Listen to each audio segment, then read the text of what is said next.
Tudo bom com vocês? Salve Maria, viva Cristo Rei.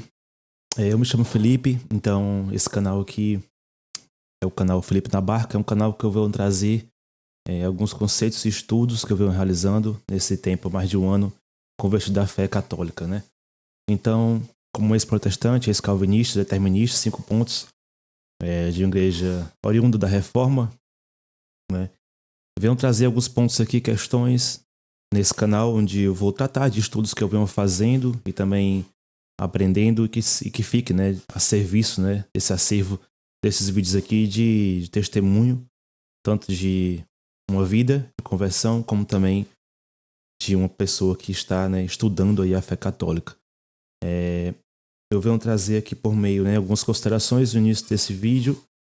Sobre esse canal, eu o criei, né, com a intenção, né, de... Alguns canais me encorajaram, no caso, a fazer isso. Primeiro foi o canal do Diácono Vitor Mariano, é um canal muito bom, já aprendi muito, fortaleceu muito minha fé. Também o canal do Thales, não sei se é Thales Muniz, algo assim. É um canal novo também, mas ele é um jovem, dá pra perceber que vem também ali, né, com um fogo de postar sobre o conteúdo, né, apologético. E também tem alguns também, como Resgate da Alma, e mais alguns outros também canais que de pessoas que eu tô contando assim, pessoas jovens, né, e leigas, né? Não tô contando com ex-pastores. E se for colocar ex-pastores, tem canais, né, muito grandes e bons nessa questão da apologética, muito também americanos, como também em português aí, né, no Brasil. Então, para não ser desonesto com alguns canais, né, grandes, não vou citá-los aqui, mas pretendo fazer um vídeo depois sobre isso.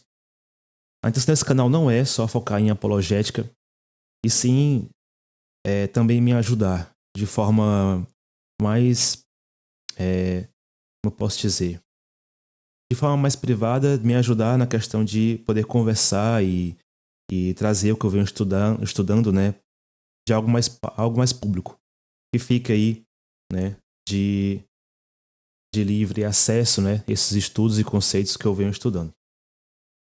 Eu não vou me aprofundar muito hoje, é o primeiro vídeo, é algo que vai inaugurar o canal, mas eu vou falar um pouco sobre uma pessoa que me fez, né, não só que me faz, né, me manter e procurar viver, né, em santidade a cada dia, como também me ajudou muito no aspecto de mudança, de maneira primais, né, mudança de atitude, mudança de vida, que foi a Virgem Maria. E até hoje ajuda, né.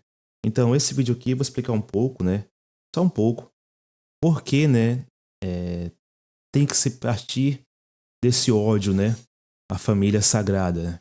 No caso, um exemplo que Deus deixou através de sua palavra. Se você confirma ou entende que a Bíblia é uma revelação de Deus, é a palavra, é algo no livro sagrado, é claramente explícito no Novo Testamento que Deus deixa ali disponível, né, para título de exemplo e de que sirva, né, para os cristãos seguirem, que é a Sagrada Família, composta apenas de 3 pessoas, né?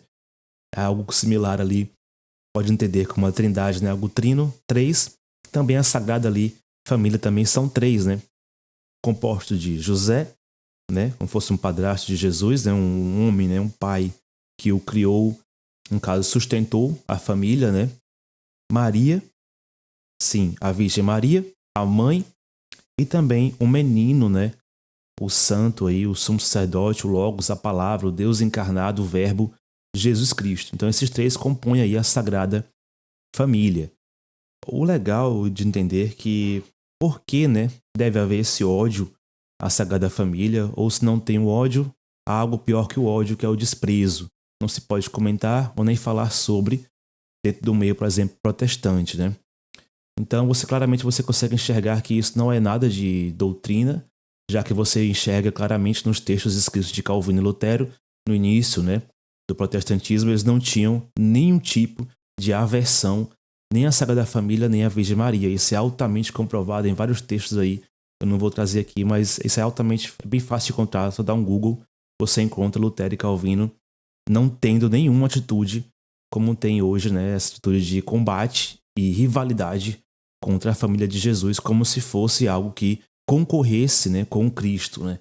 Sabemos que Cristo é soberano e é rei sobre toda a terra. Então não há nada que compete com a sua glória.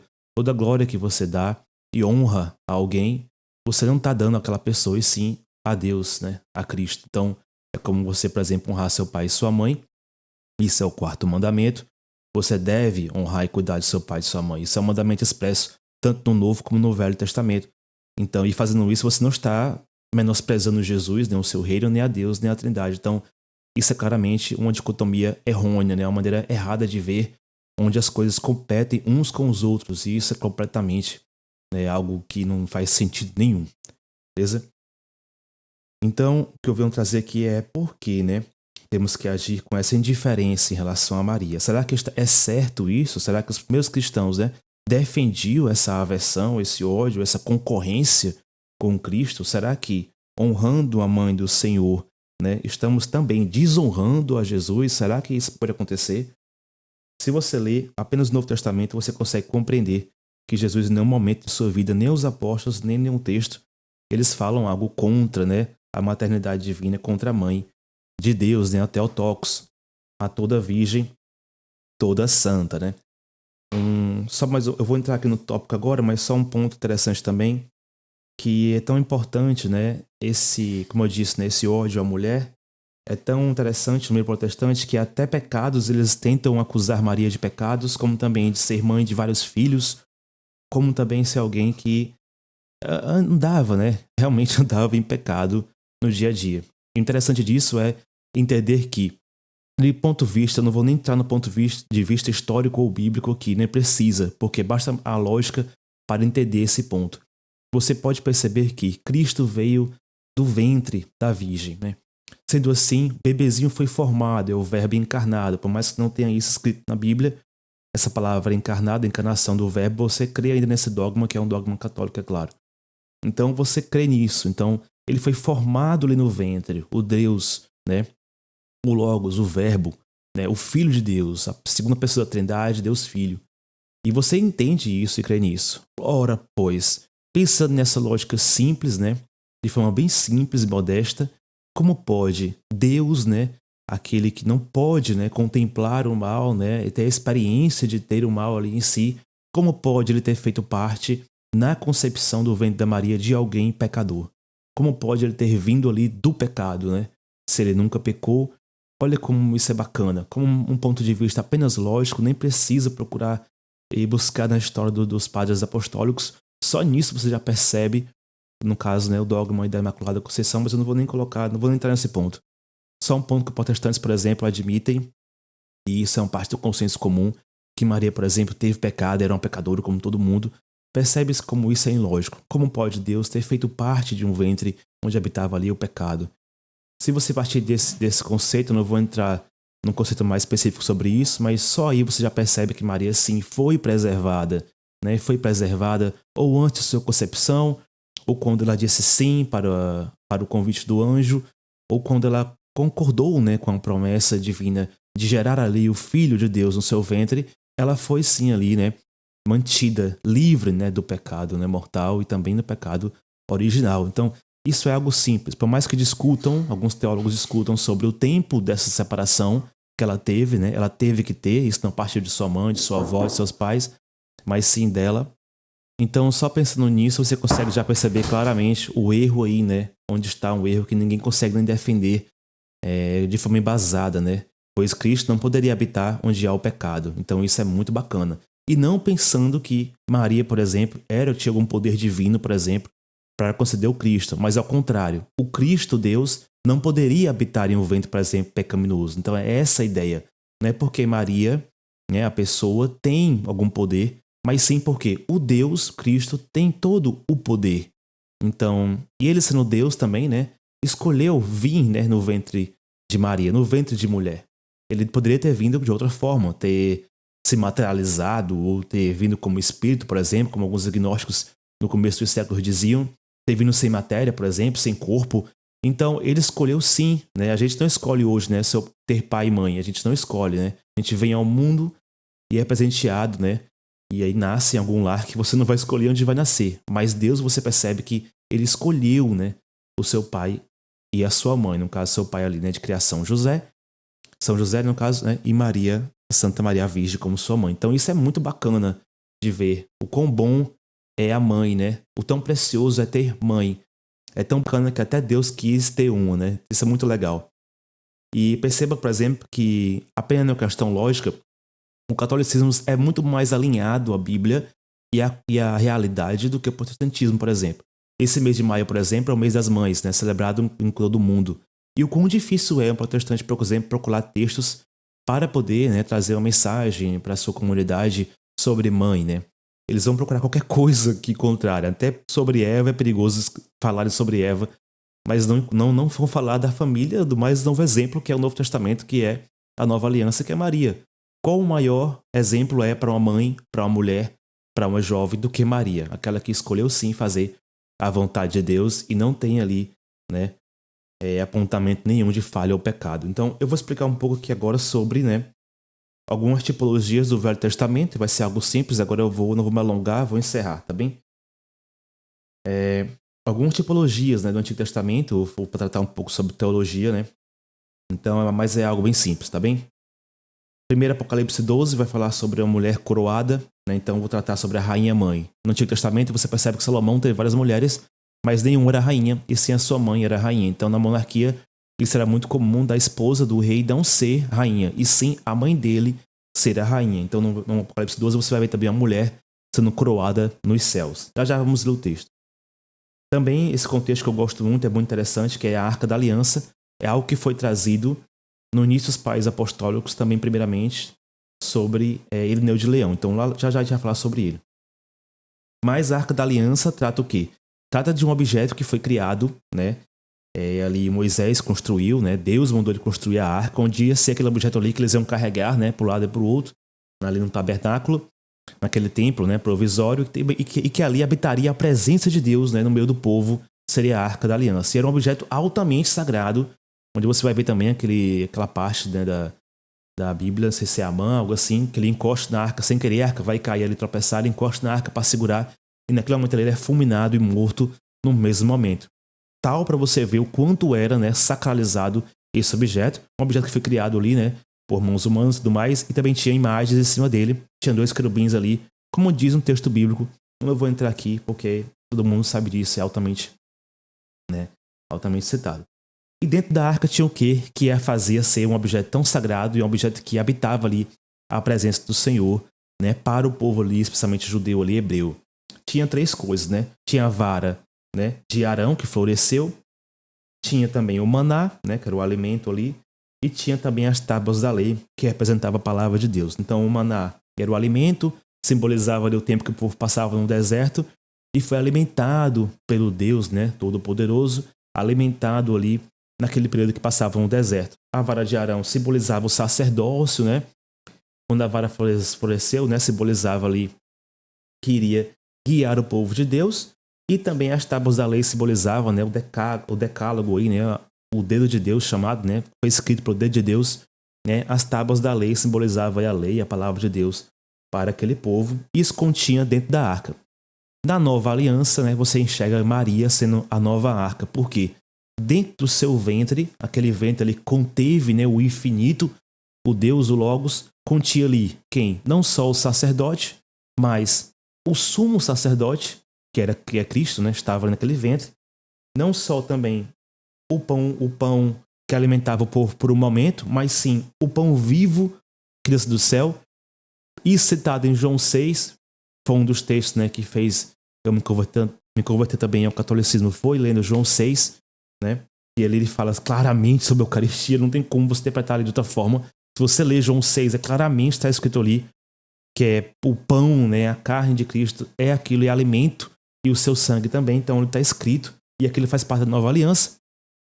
E também, né, a palavra, né, no ventre dela tinha não as tábuas, mas sim o Logos, né, a própria palavra, Deus encarnado, Deus, o Verbo, estava ali naquele ventre também, em Jesus Cristo, na pessoa de Jesus Cristo. Então isso é muito bacana, você consegue enxergar claramente aí essa tipologia, né, de quem é cristão, né, que vive pela nova aliança, do que quem abandonou, por exemplo, o judaísmo, que é a velha aliança. Você consegue compreender claramente a nova arca, né? E também uma coisa bacana é que você vai ler aqui em Apocalipse 11. Eu vou ler aqui.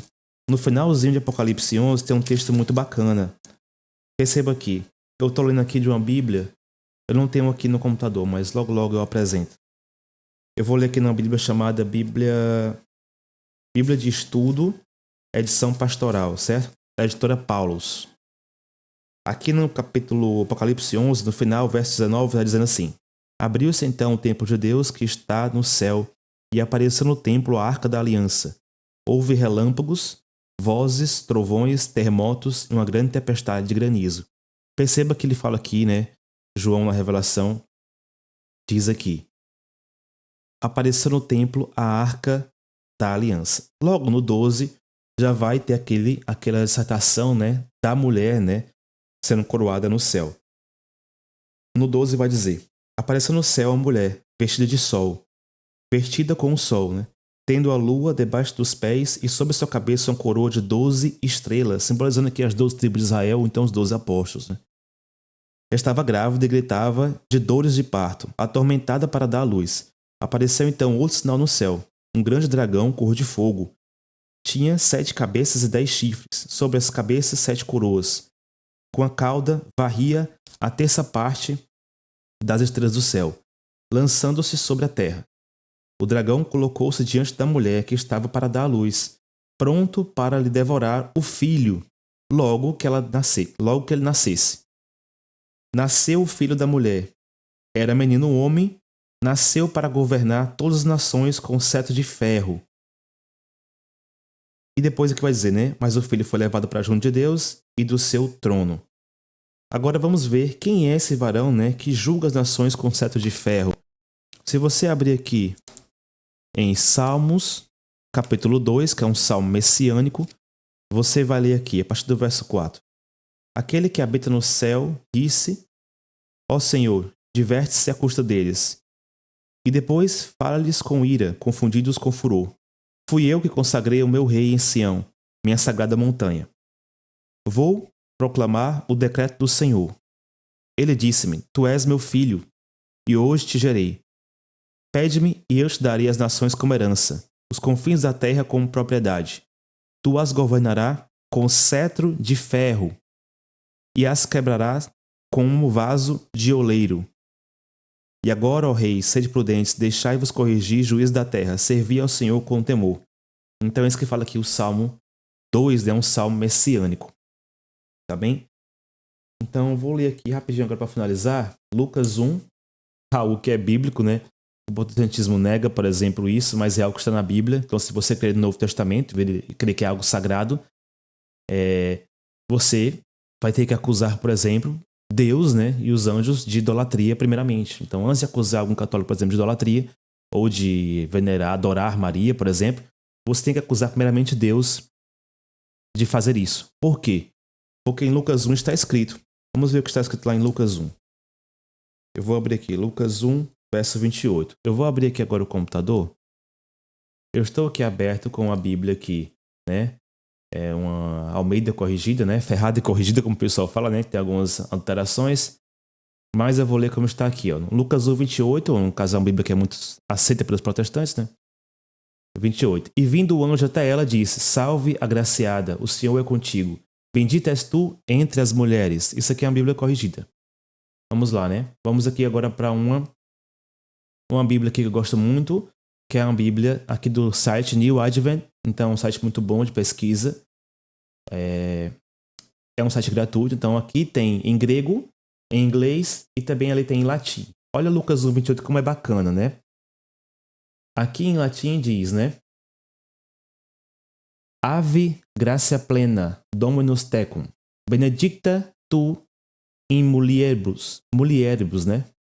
Aqui em latim. Olha como no grego, o verso 28 traz uma palavra bacana, né? Cheia de graça, que é essa aqui, ó.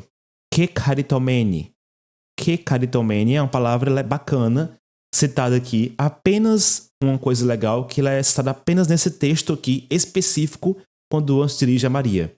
Não é citada em nenhum momento, né? Essa palavra aqui, que caritomene, né? Plena, né? De graça, graça plena, ave gracia plena, como diz aqui em latim.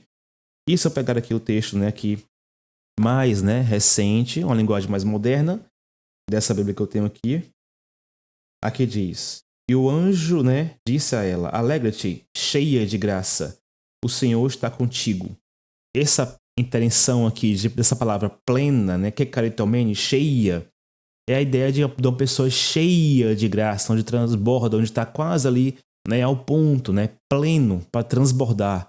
Né? Então, é interessante, né, você tentar imputar pecado em alguém que o anjo cita, né, como pleno de graça. Né? Foi achada entre as mulheres, né? Então, o Senhor está contigo. E Maria preocupava, perguntando a si mesma o que essa saudação queria dizer. Então o anjo disse: Não tenhas medo, Maria, porque encontraste graça diante de Deus. Então isso é bacana perceber quão é fraca aquele argumento de imputar, né, pecados, né? Imputar, né, coisas más dentro da serva de Deus, já que o próprio anjo, né, o próprio Deus, né, um anjo ali no caso é mensageiro de Deus, então Deus é mentiroso, ou o anjo é mentiroso, ou isso aqui não aconteceu, ou isso aqui está adulterado, ou o Novo Testamento não vale, porque você tem que concordar de uma das formas, né?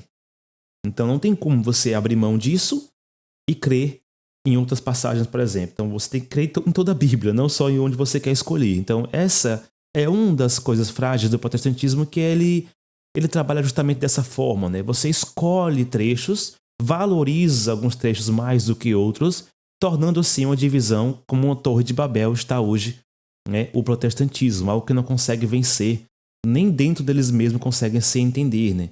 Então, quanto mais criticar os outros. Então, essa ideia que eu fiz aqui é uma pequena defesa. Não entrei aqui nos dogmas marianos, como você pode perceber nesse vídeo. Apenas trouxe alguns pequenos textos e expliquei pela Bíblia. Tem uma citação também muito bacana de Irineu de Leão, que foi alguém ali, né, chamado Pais Apostólicos, né, ou Pais da Igreja, mas o nome certo é Padres da Igreja, é o nome certo, porque eles eram padres, eram bispos, alguns não eram evangelistas, né, mas o nome certo é esse, né, então não é para usurpar as pessoas e tratá-los como se eles fossem pessoas aí de igrejas diferentes, não era isso, eles eram católicos, né. Então, olha o que Irineu disse no início do século II. Eu estou citando aqui um texto, um site muito bacana, um blog da Fraternidade Nilma Brasil, né? Então, vou deixar o link aqui abaixo, você clicar e entrar no blog e ler o texto completo sobre Maria aqui e sobre essas tipologias, né, entre o Velho Testamento e o Novo, a Velha Aliança e a Nova Aliança, né? Então ele vai dizer aqui, ó: quando o Filho de Deus, né, no caso, tomou carne e se tornou homem, ele recapitulou em si toda a longa história dos homens, obtendo para nós a recompensa da salvação, para que em Cristo Jesus possamos recuperar o que perdemos em Adão, a saber, a imagem e semelhança de Deus. Pois, uma vez ferido e quebrado pela desobediência, não era possível para o homem ser remodelado e obter a palma da vitória, e igualmente impossível para ele receber a salvação, pois havia caído sob o poder do pecado. O Filho de Deus realizou ambas essas tarefas. Ele, a palavra de Deus, desceu do Pai e se tornou carne. Ele se humilhou até a morte e trouxe a economia de nossa salvação, a sua conclusão. Então ele vai dizer aqui que Maria, no caso, né, faz parte da economia de salvação, né, do mecanismo que Deus criou para trazer a salvação ao mundo. Como o Verbo, né, se encarnou e veio do ventre da mulher, não tem como ela não participar desse plano, desse projeto. Então seria impossível dizer que ela não participou, logo que o Jesus veio, né, pela mulher. Então ele não veio, né, de uma forma mística ou algo que fosse um holograma, por exemplo. Ele se materializou, né? A imagem, o Deus se fez imagem, né? E isso vai entrar em outros assuntos também sobre iconoclastia, mas eu não vou entrar sobre isso aqui. Mas o Verbo, por exemplo, se fez, né? Se fez ali carne, como disse Irineu. Mais à frente vai falar um pouco sobre mais sobre essa economia. Mesmo que Eva tivesse Adão como marido, ela ainda era virgem.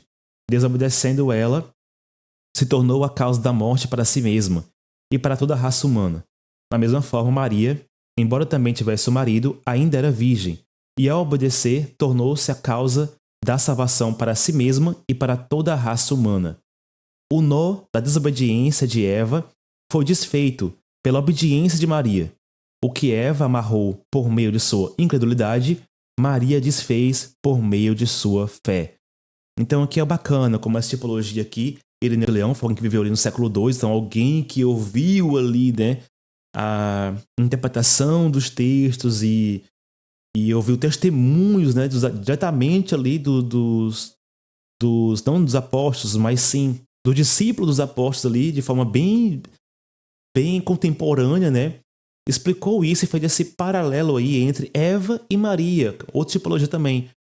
Por Eva, né, entrou o pecado no mundo, por exemplo, a desobediência da mulher, embaixo do madeiro, né, embaixo da árvore da vida ali, a mulher escolheu, decidiu ali, né, fazer o pecado, né, se contaminar, né, conceber o pecado, e debaixo do madeiro, né, da cruz de Cristo, a outra mulher, né, disse sim, né, à vontade de Deus, disse sim ao plano da economia de salvação de toda a humanidade. Então ela cooperou ali no caso ali com esse plano da salvação, não porque nela, né, por conta dela em si mesma teria poder, algum tipo de divindade nela, habitasse algum tipo de divindade, mas não, mas sim porque ela habitava ali o Espírito Santo, graça plena, como disse o texto, habitava ali nela, né, a obediência até o fim, do início ao fim.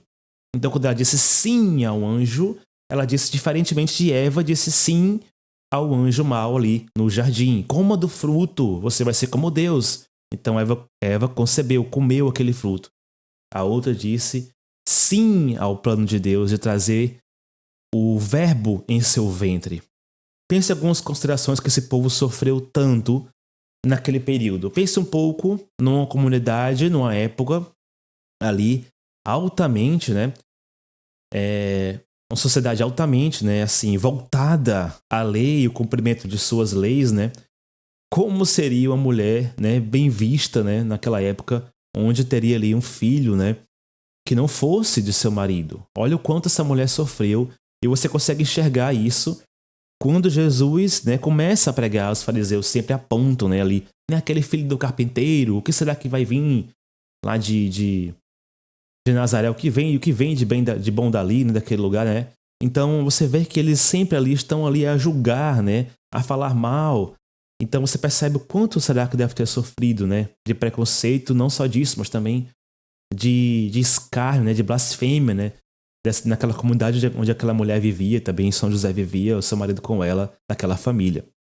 Então perceba que isso é trazido até hoje, por exemplo, se você ler textos judaicos aí como o Talmud, ou alguns textos do início dos séculos, digo, pagãos, vão dizer que essa mulher tinha filho com um tal de Pantera, um soldado romano, e daí veio esse menino Jesus, e não sei o que, isso foi uma mentira contada, que ele veio de Deus.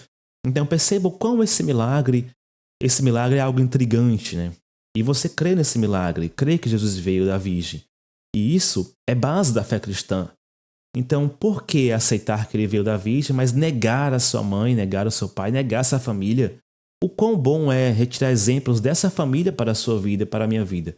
O quão bom é ter esse exemplo de pai que sustenta, pai que protege, pai que ama, pai que cuida, no caso São José. O quão bom é para uma mulher, para uma jovem solteira, ou uma mulher casada, ou uma mãe, ter de exemplo a Virgem Maria, alguém que cumpriu o seu papel com Deus, alguém que andou lado a lado com a mensagem de salvação, alguém que foi obediente até o fim, e esteve até o fim na cruz com Cristo, seu Filho. Olha que bacana é ter exemplos dessa família. Por que não pode ser comentado sobre essa família, por exemplo, dentro, né, da parte protestante do cristianismo, já que se dizem, né, como os donos da verdade, a única verdade que se separou da igreja que idolatra, porque eles excluem, né, a Sagrada Família dos estudos, por exemplo. Então isso é uma coisa interessante de se perguntar. Então, isso é muito bacana. Eu trouxe aqui apenas alguns argumentos simples, como Maria é importante para a vida cristã, né? Então, isso é legal. E também isso é altamente provado dentro do cristianismo dos primeiros séculos. Você consegue enxergar isso claramente dentro da patrística dos documentos dos padres apostólicos, como também nas comunidades eclesiásticas da época. Perceba que, até mesmo no Islã, algo que é recente ali, né, mas é algo mais moderno por conta de nasceu no século VI ali a 7, você percebe que dentro dos livros do islamismo tem textos dedicados a Maria. Tem um livro só sobre Maria, para você ter uma ideia. Então, perceba que essa ideia moderna, né, do século ali 18, que se inicia ali com essa aversão à família de Cristo, que só Cristo basta, qualquer coisa que você coloque sobre Cristo, você está apagando sua glória, é algo totalmente moderno. Totalmente moderno. Perceba todas as igrejas orientais, ortodoxas, não calcedonianos, igrejas siríacas, igrejas na Turquia, a Igreja Católica Romana, por exemplo, também todos os seus ritos, mais as 21 igrejas. Você percebe que todos eles entendem isso, e isso é claro na fé cristã. Perceba como isso é algo moderno, isso é inculcado na mente das pessoas e qual não podem pensar sobre isso. Isso é muito triste, vendo que parece que elas vivem tipo através de uma bolha ali perfeita, onde ela é incapaz de transpor aquilo ou vai estar em pecado. Então isso é muito bacana de perceber. Então é isso, eu utilizei apenas aqui texto bíblico. Para você conseguir saber mais, como eu falei, se os documentos apostólicos no início da idade eles acreditavam nisso ou não, você consegue perceber aqui, né, nesse texto aqui, que é bem bacana, da Fraternidade Unima. Aqui é a primeira parte, né, a Virgem Maria dos Pais Apostólicos até o fim da era pré-nicena. Nós vamos tentar ler todo aqui, mas eu vou finalizar agora o vídeo. Ficou bem longo o vídeo, mas é isso, né?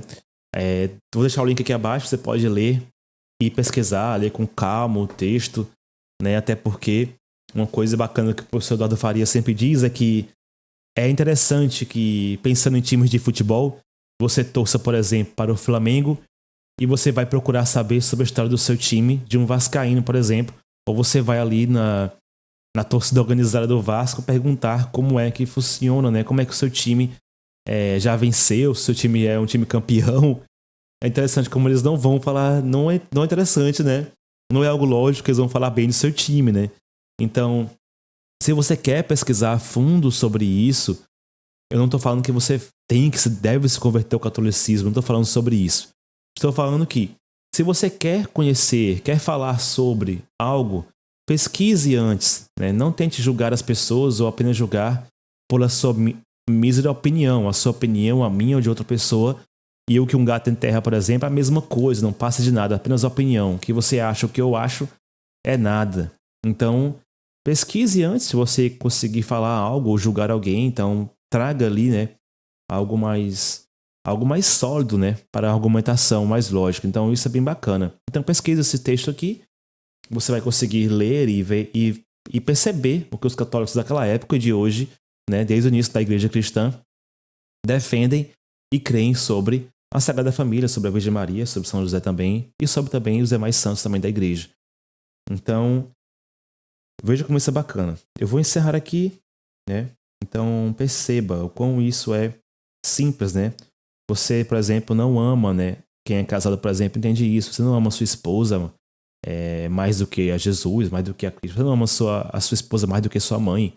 Você não ama a sua mãe mais do que a sua esposa. Percebe que isso, por mais que aconteça, não é algo que guerreie todo dia, né? Você não entra em conflito por conta disso. E você ama a todos. Por exemplo, se você tem filho também, você ama seus filhos. Então, perceba que essa ideia de amar algo e ter que odiar outra coisa é uma dicotomia que não faz sentido algum. Pois você teria que viver odiando muitas coisas que você faz que não é para ser odiado, né? Então, perceba isso, que desde o início, até no início protestante, Calvino e Lutero também não defendiam, né? Isso que as pessoas defendem hoje, no caso, os pecados da Maria, que Maria foi uma pessoa que pecou e teve vários filhos, tudo mais sobre isso. Então isso é algo que era intocável. E no século XVIII isso ganha mais força à medida que esse materialismo vai entrando mais ainda no protestantismo, né? E você vê que o protestantismo é altamente materialista. Então é isso. Então eu pretendo, né, com esse vídeo dar só um início, um vídeo pequeno sobre os estudos. E os demais vídeos que eu for trazer nesse canal aqui vai ser vídeos com mais embasamento, vídeos que eu vou trazer mais ainda, né, provas, né, históricas e dogmáticas aí, né, sobre o catolicismo. E, com isso, né, tentar que as pessoas, por mais que elas creiam no que elas quiserem crer, não façam ataques indevidos e mentirosos. Pois a mentira, quem mente não habita, né, Deus no coração daquele que mente. Então, se você mente, né, porque você apenas é um papagaio, copia o que outros falam, isso também é mentira. Por mais que você minta pela ignorância, é mais feio ainda. Então, para não ser um ignorante, estude e leia, e aí traga pontos, né, que aí você consiga argumentar melhor ou tirar embasamento para que você as premissas que você vai tentar atacar ou defender. Então, isso é muito bacana. É melhor do que você apenas dizer como protestantes alguns dizem, a maioria diz, né, que católicos são idólatras ou adoram Maria ou Maria é um deus, tipo. Então, antes de falar isso, apenas tente procurar mais embasamento, né? E sempre lembrando que a igreja sempre tem uma história, né? A igreja sempre existiu depois de Cristo, que ele plantou, né, e fundou, né, a sua igreja. Então, ela existiu desde ali, não começou agora, de 100 anos para cá, ou com 20 anos, ou a idade que uma igreja no Brasil tem, 5, 10 anos de vida, nasceu ali naquela igrejinha. Não tem como. Pois assim você negaria a salvação a todo o resto do mundo se você dissesse que só a sua igreja, que nasceu com 50 anos de vida, tem a verdade. Então isso é muito interessante. A igreja sempre existiu e tá aí, gravado na história, é só ler os textos. Tá bem? Então fique com Deus, salve Maria, viva Cristo Rei. Até o próximo vídeo. Fique com Deus, até a próxima.